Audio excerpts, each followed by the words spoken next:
Is it finally over?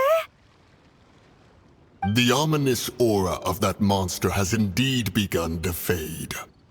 The effects of the Sigil of Permission last but a short time. It will be some time before the Overlord of the Vortex can make any waves again. We are indebted to you for your assistance. If the Adepti hadn't happened to be here, the future of Liyue Harbor would surely have been in great jeopardy. Save your flattery. We didn't just happen to be here.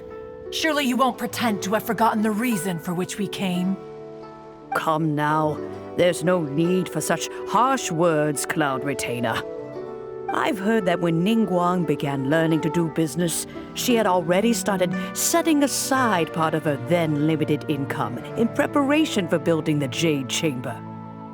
At first, it was only the size of a small room, but with continued expansion, it has become the palace that lies before you now.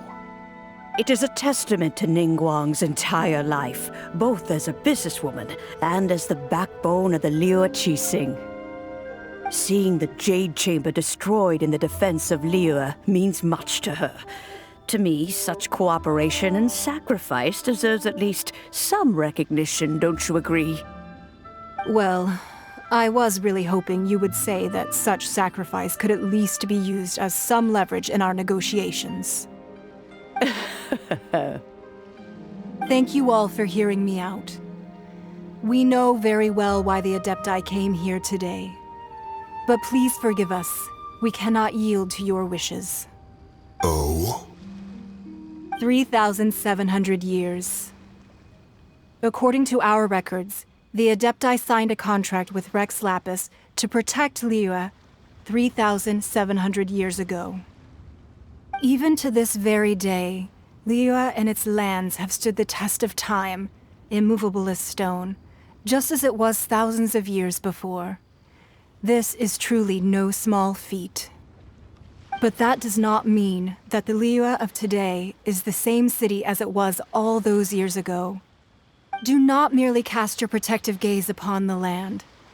Instead, focus your sights on our city and each of the citizens that dwell within it. Are you questioning our means of protecting Liyue? I mean no offense. I simply hope that our Adepti forebears would see Liyue in a new light. Forebears, you say? One doubts you would be fit to be part of such a lineage.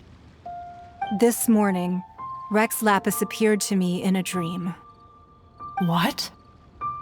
In the dream, I yearned to tell him that we Qixing, though mortal, are equally bound to the contract. Each passing generation of the Qixing leaves many things of value to be inherited by the next generation. I also thought to tell him how the past generations of Qixing had strove under his rule to survive in our mortal world, establishing a network of contracts which has since come to be known as trade. But I dared not speak. I could only gaze at him in silence until the moment I awoke. Oh, Ningguang. Yet another perspective. What are you trying to say, Outlander?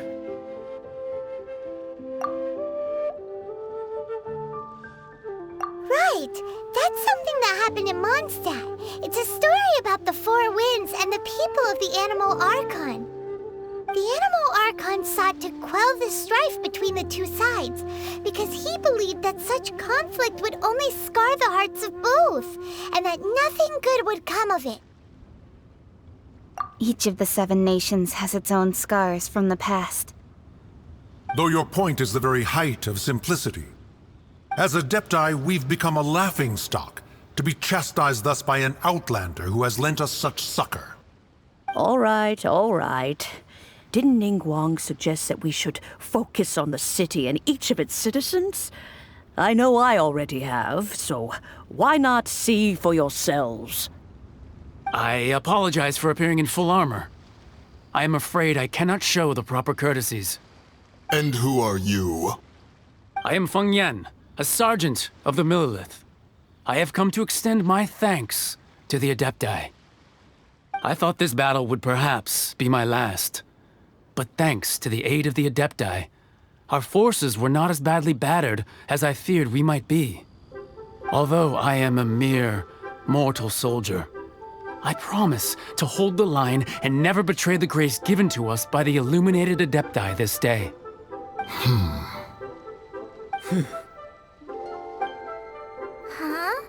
Why does everyone look so down?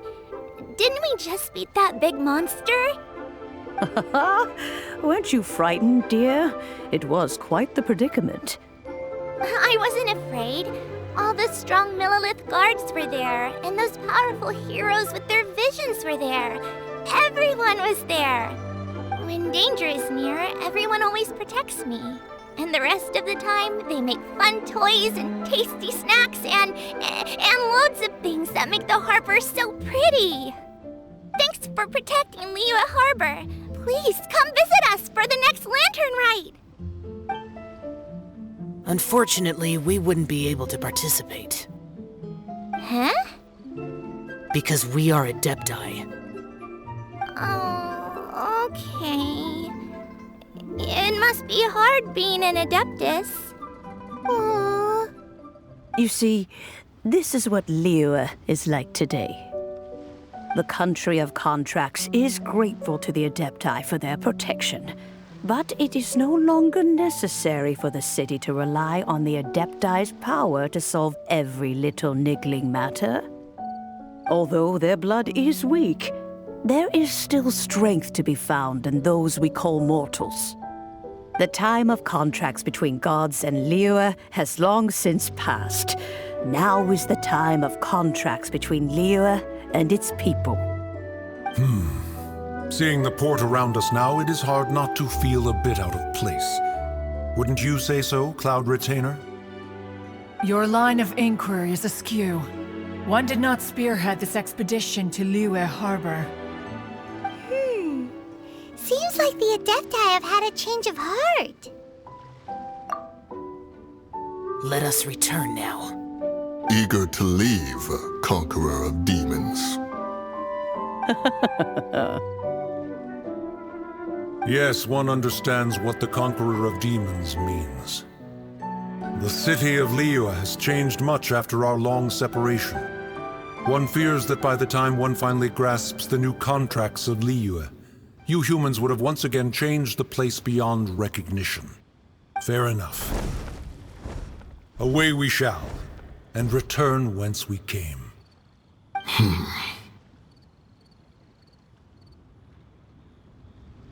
Since we Adepti have consensus, then one shall persist no further. But how will we ensure that the Liyue Chising will not simply exploit their power once we depart? In my view, that is still a thing to be guarded against.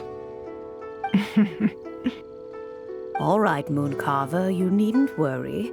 It seems to me that this right of supervision is best left to the people of Liyue. Looks like the conflict between humans and Adepti was avoided. All's well that ends well, huh? Oh, right!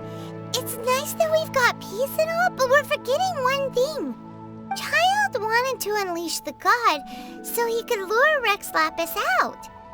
But we were able to handle the Overlord of the Vortex on our own, so Rex Lapis never showed up. Oh, and speaking of that, don't we still need to get to the bottom of that Archon's death, too?